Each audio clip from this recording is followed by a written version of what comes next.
لیکن اس کے علاوہ معین شخص ہوگا دجال.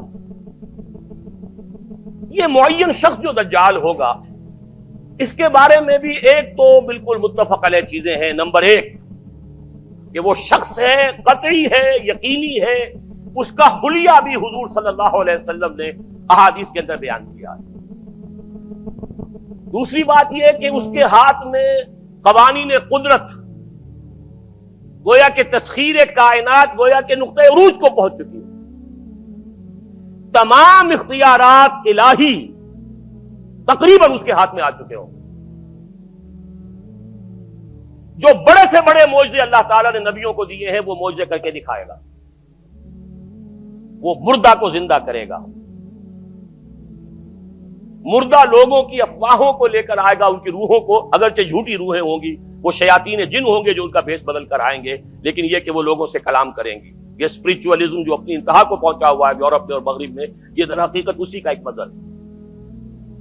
وہ کھلے بیابان کو کہے گا جہاں بالکل ڈٹیل جو ہے وہ صحرا تھا، گل و گلزار کر دے گا جب چاہے گا، جب چاہے گا، جہاں چاہے گا بارش برسائے گا. فاصلہ اس کے لیے بے معنی ہوگا. اس کی سواری وہ ہوگی کہ جس کے دونوں کانوں کے درمیان فاصلہ 80 ہاتھ کا ہوگا. یہ سارے جو آج آپ کی اس ٹیکنالوجی کی جو انتہا جا رہی ہے اور جدھر جا رہی ہے، اس کو اچھی طرح سمجھ لیجیے. آج سے 100 سال پہلے شاید انسان ان چیزوں کا تصور نہ کر سکتا. وہ کوئی سواری ایسی بھی ہو سکتی ہے جس کے دو کانوں کے درمیان کا فاصلہ جو ہے وہ 80 ہاتھ کا ہو. آپ کے یہ سارے جیٹس جو ہیں وہ کیا ہیں؟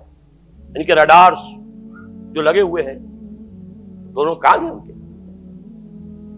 اس کا ایک قدم اگر مدینے میں ہوگا تو دوسرا بیت المقدس میں ہوگا. اس کی آواز پوری دنیا میں سنی جائے گی. سنی جا رہی ہے کہ نہیں؟ یہ ساری قدرت، ساری قوتیں، تسخیر کائنات کلیتاً ایک آدمی کو چیر کر دو ٹکڑے کرے گا، دونوں ٹکڑوں کو علیحدہ کرے گا، ان کے درمیان چلے گا اور پھر ان دونوں کو جوڑے گا اور کھڑا کر دے گا. احادیث میں ساری موجود ہے. سرجری جدھر جا رہی ہے کوئی عجب نہیں کہ وہاں تک آدمی پہنچ جائے.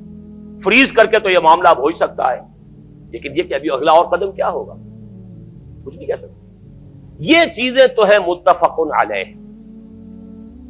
البتہ کچھ معاملات کے اندر احادیث میں کچھ اختلاف پایا جاتا ہے اور یہ مشکلات الحدیث میں سے. اور میں بھی چونکہ اس مسئلے میں اب تک بھی اسی درجے میں، ابھی قطعیت کے ساتھ میں کوئی بات نہیں کہہ پا رہا ہوں، لیکن اب چونکہ گمان غالب کے درجے میں ایک رائے تک پہنچ چکا ہوں، اس لیے میں نے آج اس بات کو آپ تک پہنچانے کے لیے یہ عنوان اختیار کیا. اس لیے کہ حدیث میں جو آتی ہے تفاصیل اس سے معلوم ہوتا ہے کہ یہ دجال دو دلیل کرے گا. یا تو وہ دو دلیل کرنے والے دو دجال علیحدہ ہیں، یا یہ دونوں دلیل کرنے والا شخص ایک ہی ہے. بس یہ مسئلہ ہے کہ جو آج تک مجھ سے حل نہیں ہوا تھا، اب تک کہنا چاہیے آج تک نہیں.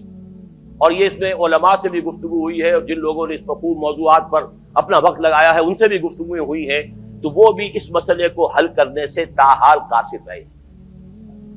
لیکن یہ کہ اب میری رائے یہ ہے کہ یہ دو شخص ہیں علیحدہ علیحدہ، واللہ عالم. لیکن ایک رائے تک میں پہنچ چکا ہوں، اس لیے وہ رائے آپ کے سامنے رکھ رہا ہوں، اور آپ کے ذریعے سے وہ آگے بھی پھیلے گی تو اہل علم کے ساتھ جو ہے اس معاملے کے اندر تبادلہ خیالات کی بھی نوبت آئے گی انشاءاللہ. لیکن یہ کہ اس میں یہ بات قطعی اور یقینی ہے کہ اس طرح کا ایک شخص پیدا ہوگا. البتہ یہ کہ آیا وہ دو ہوں گے دو مختلف اوقات میں، یا ایک ہی ہوگا ایک ہی وقت میں، صرف اس میں اختلاف ہے. میرے نزدیک وہ دو ہوں گے. ایک وہ شخص جو جھوٹا مسیح ہونے کا دعویٰ کرے گا، المسیح الدجال. جیسے حضور نے فرمایا میری امت میں 30 دجال اٹھیں گے جو نبی کا دعویٰ کریں گے، جن میں سے 5-6 تو حضور کے اپنے زمانے میں اور آپ سے متصل اٹھ کھڑے ہوئے تھے. بعد میں محمد علی باب ہو، بہاء اللہ ہو، قادیانی اور نہ معلوم کہاں کہاں کون کون اٹھے ہوں گے، واللہ عالم. اسی طریقے سے ایک شخص مسیح ہونے کا دعویٰ کر کے کھڑا ہوگا، یہودی ہوگا. یہ ہے اصل میں وہ شے. اور اس میں جو ان دونوں شخصیتوں کے مابین اگر کوئی ذرا سا اگر ابہام رہا ہے تو میں ایک حدیث بھی نوٹ کر کے لایا تھا، حضرت عبادہ ابن صامت رضی اللہ تعالی عنہ سے ہے، ان رسول اللہ ہے، انی حدثتکم عن الدجال حتی خشیت اللہ تعقلوا. میں نے تمہیں دجال کے بارے میں بہت سی باتیں بتائی ہیں تو مجھے یہ گمان ہوا کہ شاید تم اسے سمجھ نہ پاؤ. یہ اندیشہ خود حضور صلی اللہ علیہ وسلم کو ہوا ہے، اور یہ سنن ابی داؤد کی روایت ہے۔ بہرحال میں جو کچھ عرض کر رہا ہوں کہ میں اس رائے تک پہنچا ہوں کہ یہ دو علیحدہ شخصیتیں ہیں۔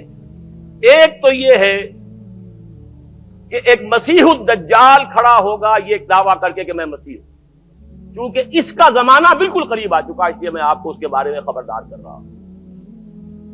دوسرا جو مسیح جس کی شخصیت مسیح دجال کی آتی ہے، دجال اکبر، میں صرف اشارہ کروں گا، پھر کبھی انشاءاللہ اس موضوع پر تفصیل سے گفتگو ہوگی، وہ میرے نزدیک بالکل قریب قیامت کی ایک علامت ہے۔ جو خدائی کا دعویٰ کرے وہ جھوٹا خدا ہوگا، یہ جھوٹا مسیح ہوگا، المسیح الدجال۔ الدجال الاکبر وہ ہوگا کہ جو قیامت کے بالکل قریب کی تین نشانیاں ہیں، جبکہ وہ آ جائیں گی تو حدیث میں آتا ہے کہ اس کے بعد کسی شخص کے ایمان لانے کا، توبہ کرنے کا فائدہ نہیں ہوگا۔ ویسے تو علامات قیامت جو ہے ان میں سب سے پہلی میں نے بتایا تھا حضور کی بعثت خود علامات میں سے، اس کے بعد 10 علامتیں حضور نے گنوائی ہیں اور وہ تدریجاً پوری ہوتی چلی جائیں گی۔ آخری علامات کے لیے حدیث سن لیجیے، عن ابی ہریرہ رضی اللہ تعالی عنہ قال قال رسول اللہ صلی اللہ علیہ وسلم ثلاث اذا خرجنا لا ينفع نفسا ایمانا لم تكن آمنت من قبل او کسبت فی ایمانها خیرا طلوع الشمس من المغرب وخروج الدجال ودابۃ الارض۔ تین نشانیاں وہ ہیں کہ جب وہ ظاہر ہو جائیں گی تو پھر کسی کا ایمان لانا مفید نہیں ہوگا جو پہلے ایمان نہیں لایا تھا، یا جس نے اس سے قبل اپنے ایمان میں کچھ اعمال صالحہ کی کمائی نہیں کی تھی۔ یعنی گویا کہ توبہ کا دروازہ بند ہو جائے گا۔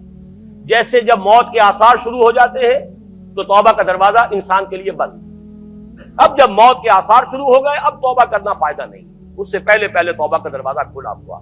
معلوم یغرغر، جبکہ وہ موت کے آثار شروع ہو جاتے ہیں، گھنگرو بولنا شروع ہو جاتا ہے، معلوم ہوتا ہے کہ اب جا رہا ہے، اب توبہ بیکار۔ اسی طریقے سے پوری نوع انسانی کے لیے توبہ کا دروازہ بند ہوگا ایک وقت میں آ کر کہ اب کسی کے لیے توبہ نہیں، ایمان نہیں، اور اس کے لیے 3 علامتیں بیان ہوئی ہیں، یہ بھی مسلم شریف کی روایت ہے۔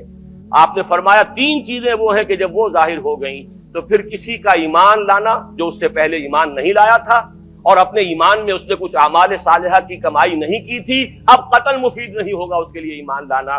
وہ 3 نشانیاں ہیں، طلوع الشمس من المغرب، سورج مغرب سے طلوع ہوگا۔ نظام شمسی میں کوئی اختلال ایسا ہوگا کہ جس سے سورج بجائے مغرب سے نکلے گا۔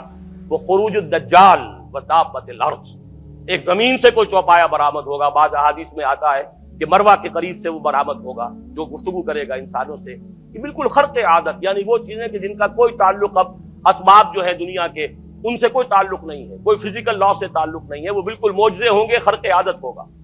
اور خروج دجال، وہ دجال جو خدائی کا دعویٰ کرے گا، اور حدیث میں آتا ہے کہ بہت کم لوگ ہوں گے کہ جو اس کے سامنے رک سکیں گے، اکثر و بیشتر جو کمزور ایمان والے لوگ ہوں گے وہ اسے خدا تسلیم کر کے اس کی پرستش شروع کر دیں۔ میرے نزدیک یہ آخری چھلنی ہوگی جو لگائی جائے گی اہل ایمان